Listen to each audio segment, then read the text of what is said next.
Jesus broke the rules.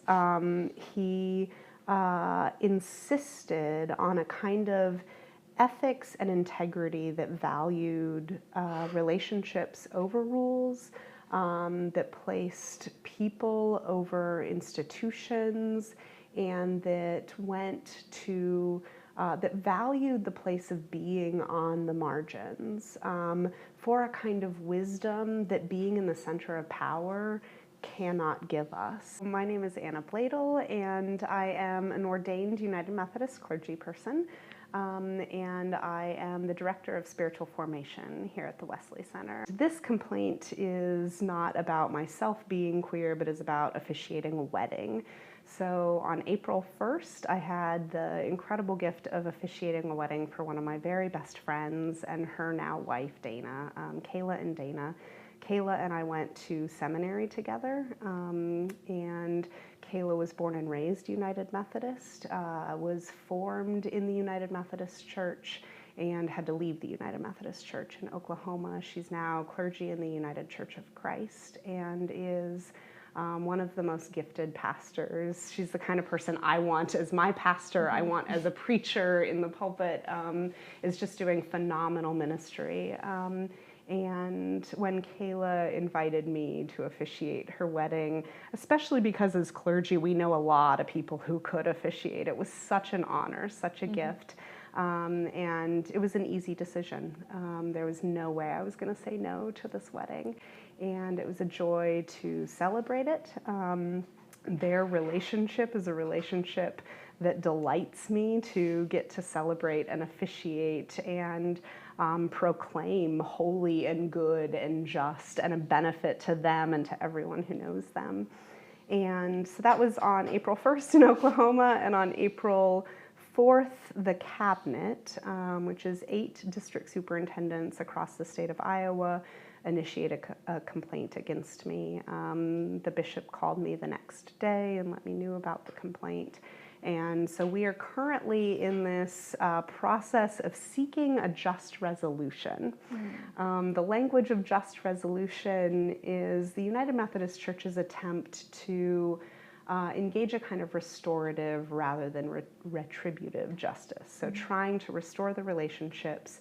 The language of the just resolution is to seek healing and to repair the harm done in as much as is possible to all parties. And part of what we're stuck on right now in trying to find a just resolution is that our understanding of harm is so very different, and our understanding of then what is just is so very different. And so, yes, so we are in this process now of trying to see if it is possible to come to a just resolution so that we aren't going to trial. The language of the Book of Discipline is that the practice of homosexuality is incompatible with Christian teaching. I hate to even say that language in quotes because it is harmful language, right? And there are those on the cabinet who really believe that. There are others on the cabinet who do not believe that, who know that that is not true, and who have continued to choose to uphold the policies and practices, saying that it is their role to do so. I find that in and of itself harmful. That to me is being complicit and complacent within a system that is inflicting harm.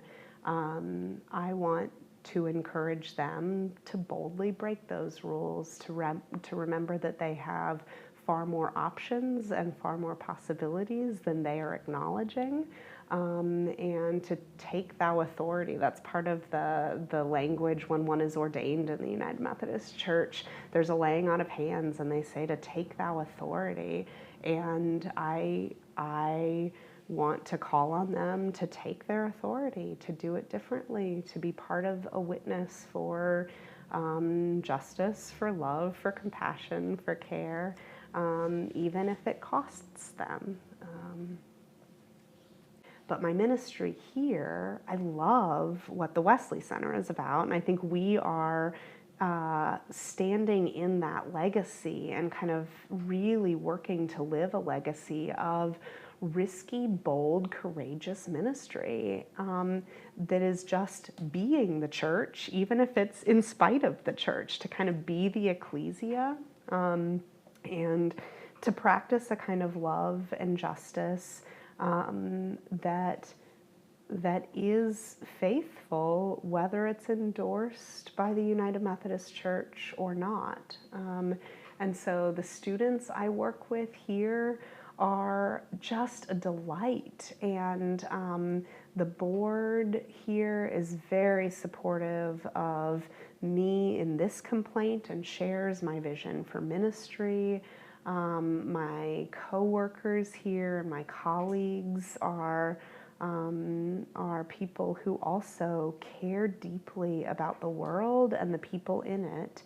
And so it feels like we're doing meaningful ministry rooted in the best of Methodism and United Methodist legacy, that right now, ironically, is also meaning I'm under complaint for doing that ministry. Now more than ever, we need to be publicly, powerfully advocating around climate change and climate care, around racism and police brutality. We need to be declaring every chance we get that Black Lives Matter, that Muslims are welcomed and valued, that immigrants are welcome and valued and have a place in every part of society. And for the United Methodist Church to be spending time and energy right now arguing about whether queer people are of sacred worth is both is unfaithful in that use of resources, and also I would advocate for us moving on, except that the United Methodist Church keeps inflicting harm on queer people, and so we can't move on yet. We can't stop that conversation. We are known, and I think becoming increasingly known, for being a religious and spiritual community that is not only open to LGBTQ people, but that's intentionally affirming of and welcoming of and going to advocate for LGBTQ people. And we work hard to kind of live that, and then also to help queer people know that there's a religious and spiritual community where they are welcome and advocated for and affirmed.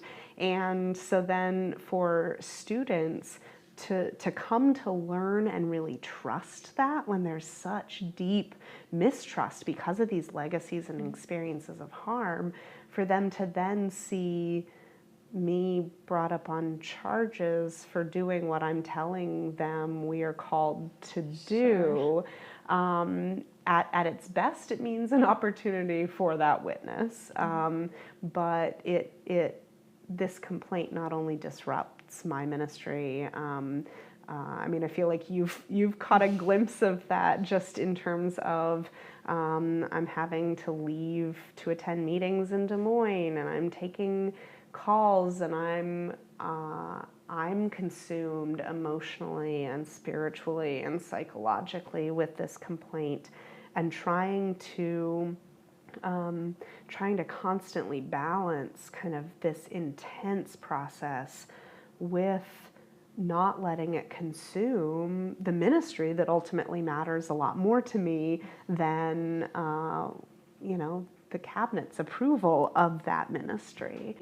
One of the things I hope will come from this, and especially from being public about it, is that people aren't as scared to face the consequences. And I would love it if every single LGBTQ person could hear a word of love and of acceptance and of grace, so that at the very least, they know that they're not alone.